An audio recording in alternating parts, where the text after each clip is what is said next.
all kinds of barriers when they get there, from, a caseworker deals with too many people, to sometimes there's funding, sometimes there's a long waiting list, it's unclear, having to sign up for every different program individually. So, I think people get stuck in that system or tired of that system, whatever it is, they've been let down by something in the past.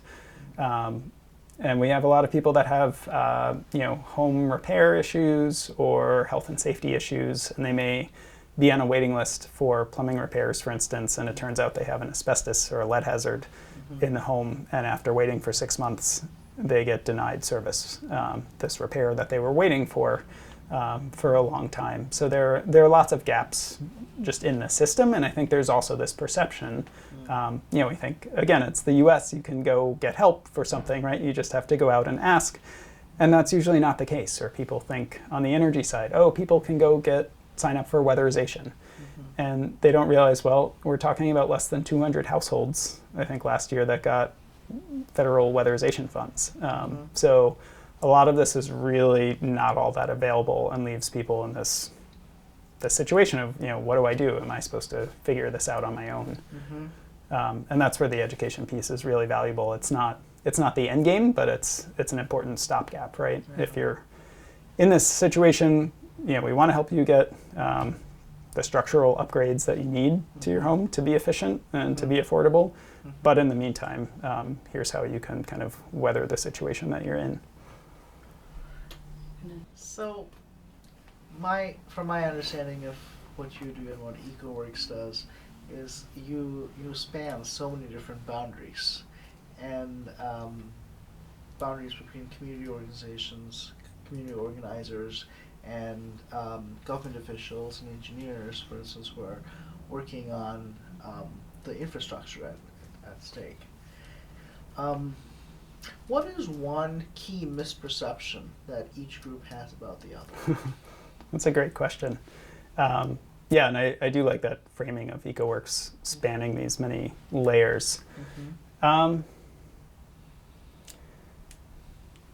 will certainly say, I think in trying to reestablish trust with the city's sustainability efforts, and that I think can be really hard to undo past experiences that people have had. In particular, the Detroit Works project still, weighs heavily with people, and I'm not sure how familiar you are with that effort, but this was kind of the right-sizing Detroit plan, and they talked about moving people out of the less densely populated neighborhoods to downtown and midtown, and there were no details on how that would happen, and they just kind of put that out there as an idea, and it was like, are we going to get homes somewhere? Who's paying? Like, when do I have to move? Are my city services going to get cut off? There was just all kinds of speculation, and then the meetings were not well facilitated. There was kind of a voice of God that was responding to questions, and nobody actually up front who could be addressed. So anyway, that did not go over well. Left a bad taste, right? And so for the planning department, for any city agency really that's trying authentically, I would say, to get community input and buy-in, that can be really hard to overcome those perceptions of how things have run in the past.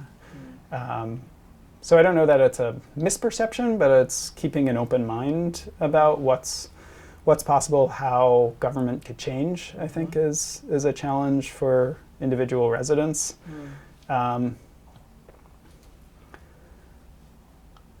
Gosh, I'm not sure the city or government appreciates what I was just talking about, which is the scarcity of availability of programs, or how many gaps there are and how many barriers there are, or you'll hear a community action agency say, oh yeah, we do weatherization, and there's no question of what is the scale, how many people is this actually reaching. They don't know that 75% of people get denied because of a home health and safety issue. And so I think this is where we get the idea that there's accessibility to support and financial assistance, and people just need to tap into it. And that's not really the case. And unfortunately, I think you have to be pretty in the weeds, like EcoWorks is, to really understand where these issues are and why they don't work as fully or as comprehensively as they're intended to. And so I think there's a lot of education to happen there, and we're just starting to see that come around. Like we had, in working with the city's Office of Sustainability, Bloomberg Associates has been doing pro bono consulting for them and finally kind of mapped out the landscape of utility assistance and how challenging it is. And I think that was really eye-opening for the city to say, oh wow, we really need to put more resources into this because this isn't working well for a lot of people, or it's not universally available. But that's a big learning curve, and I think it's very easy to say, well, here's what we have, or didn't DWSD come up with this 10-point plan for affordability? And yes, but it turns out if you couldn't pay your first payment, then they were saying, well, you're going to have to double your next payment and pay it in 2 months. And if you can't pay that, then we'll quadruple it. It was like, ratcheting this up is not a plan. It's just getting to an inevitability, which is that people's incomes don't support the bills that they're faced with, right? So, yeah, unfortunately, I think it means really confronting a lot of the intricacies of this landscape of assistance programs and utilities. When you look at the landscape of really what's happening on water security, where do you see this moving to? Yeah. I was just talking about the weeds of water affordability and everything that's happening there with access to programs, but I think, the city and I guess I'll say us as a community, we have a choice to make too in saying we are committed to there being no more water shutoffs. And I think that kind of commitment makes a number of solutions possible. But if we're going to look at it from the same frame of why aren't people paying their bills, how do we collect what they owe us, right, then we're going to get a different outcome. So I think a lot of it is about the vision and what we value up front will drive how a lot of this unfolds. And if we continue to say, legally we can't do this, then yeah, I think the best we're going to get is an expansion of the current programs, which is limited access to in-home water audits and plumbing repairs. And I think that's not going to keep up with people facing shutoffs, right? And we'll be in the same situation with very incremental reductions in that pressure that people face and in shutoffs. So my hope is we say no more shutoffs and then let's figure out how to do it. Because I think if we say, well, what can we do to make water more affordable, we won't get anywhere close. So take a stand. I think it's absolutely critical, particularly for leadership in the city to do that. Is there anything that gives you hope that we might move in that direction?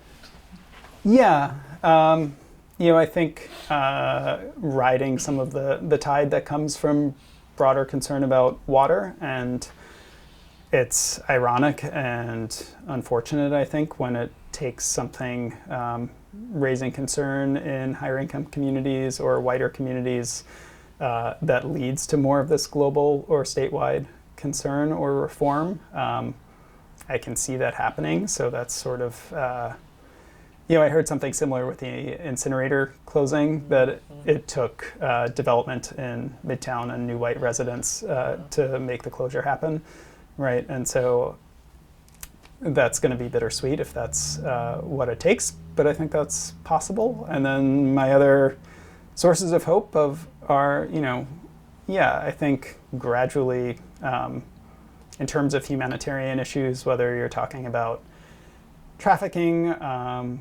or equal rights to voting, universal access to marriage, whatever it is, we continue to slowly come around to those, and I think there's more enlightenment, particularly among younger people. And so my hope is that water just becomes accepted as a human right, and then we don't have to have this question of what's affordable, what's not. I'm hopeful by cities like Philadelphia that are taking the lead and have active affordability plans, and I think the more of those that we get, the more there's cover for us to pass our own legislation here or implement something along those lines too. So yeah, I see movement. I don't know that that's much consolation for people that have been through it already and are still struggling.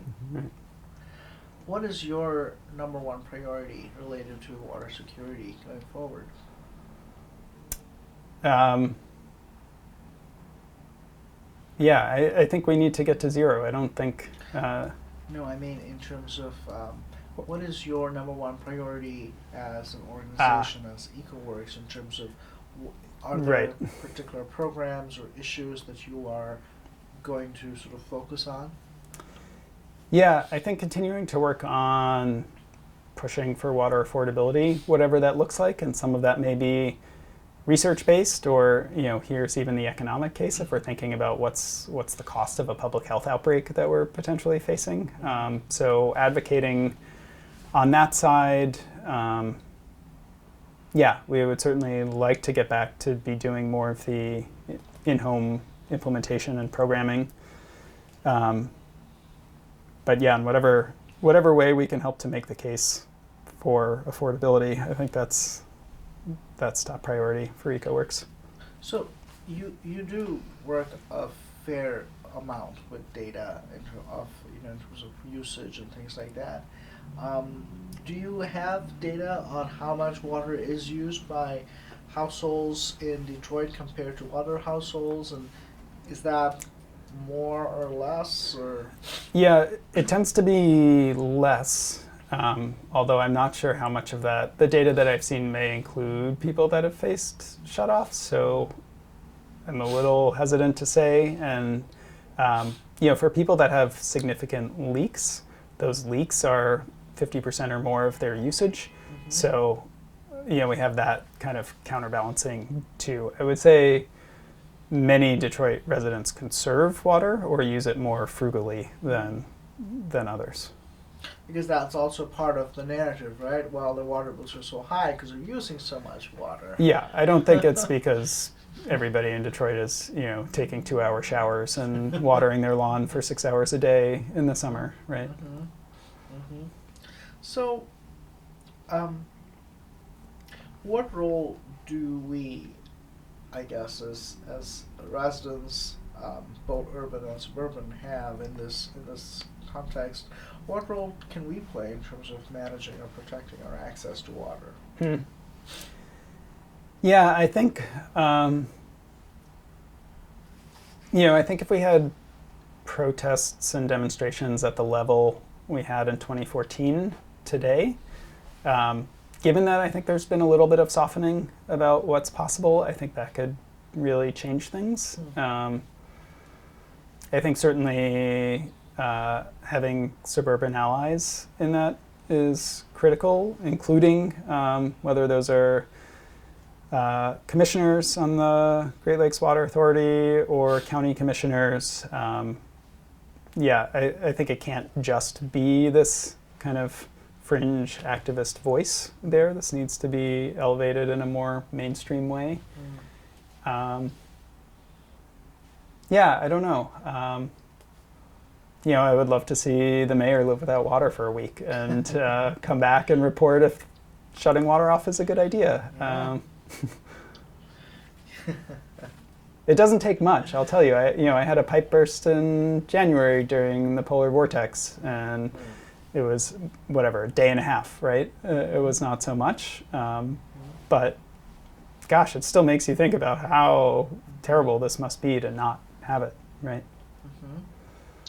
And I was talking with someone who lives on the east side of Detroit when there was a water advisory down in downtown Detroit, and residents in downtown were notified of the water advisory, but there was no such a notification for people on the east side. And so when she called DWSD, she was told, "Oh, you must live in downtown." No, no, I live in the east side. "Oh, well, there's a water advisory in your place." Oh gosh. She's like, "Well, no one told me about that." Wow. Um, what are some when you think about how the movement has how the crisis has unfolded, how people are working also on actively working to address the situation, as well as the people who are impacted by it, the clients that you've worked with. Are there instances or stories that you can recount that move you or inspire you or motivate you? We've heard from people on both the energy and the water side. I don't have their full stories, but people, I know we had at least 5 people in the last month on the energy side that didn't have heat for 4 or 5 years and running until we were part of a furnace replacement program that we did. And we had similar stories, elderly people that would go cut the water knowing they had a leak in the basement every time. And anytime they wanted water upstairs, were making the trip down the stairs to turn on the water main because that's where the leak was, use it, come back down the stairs. All of this is physically difficult for them to do, and that they lived alone, and that was their only solution because they couldn't pay for the plumbing repair, which would have been $1,000, something like that. Yeah, and then there are other issues that we walked away from that motivate me too, right? Issues with sewage leaks or people's stack pipes not being connected properly, and that's not part of this program. It can feel pretty ridiculous to be in a home and do this one little thing that you're supposed to focus on, and yet there's a hole in the roof, but we're here to fix the pipes. This stuff needs to be better coordinated, so we're actually looking at that too now with Highland Park and thinking if we can develop a comprehensive program that's dealing with home repairs, that's dealing with energy and water retrofits, all in one package. Something, ideally, I think, we need social impact investing behind this, or government to recognize, there are major health benefits to this. There are financial benefits when you think about what it means for a community when people move out, right? That's what happens when people don't have utilities, is eventually they move out or the home gets foreclosed and you end up with this huge liability, right? Which is a house that's stripped. I mean, we know what this looks like. And what is the public cost of that? This is how you decimate a neighborhood, is you allow this to happen. And so I think we need to be thinking about investing in the places that could go either way. And I think we have a lot of those homes now that are good housing stock. They do need a bunch of investment and repair, and this is going to keep people healthy. It's going to keep their bills affordable, but we need to find a way to pay for this. Almost shifting the frame from thinking about this affordability as from assistance to investment. Yeah, I think assistance is definitely a frame that we need to leave behind. It had its place, but we've got better ways to think of this. Well, thank you so much for your time. Are there, as we wind down, is there something that we have not covered so far that you think is pertinent and relevant to this issue? Yeah, I guess I would just lift up the role of citizen scientists as well in this, and thinking about the tremendous work that they did in Flint, and then in mapping the water crisis here in Detroit. Residents have become experts to deal with their own issues, and I think there's tremendous power in that, and I think potential for collaboration too, particularly with universities, right? There's a lot where those two groups can really gain a lot. And coming back to this idea of gathering data, right? And what's really happening, how many homes have this very particular shower diverter repair that's needed? Can we buy in bulk to do that? And I think people can really contribute a lot to the solutions there. Thank you.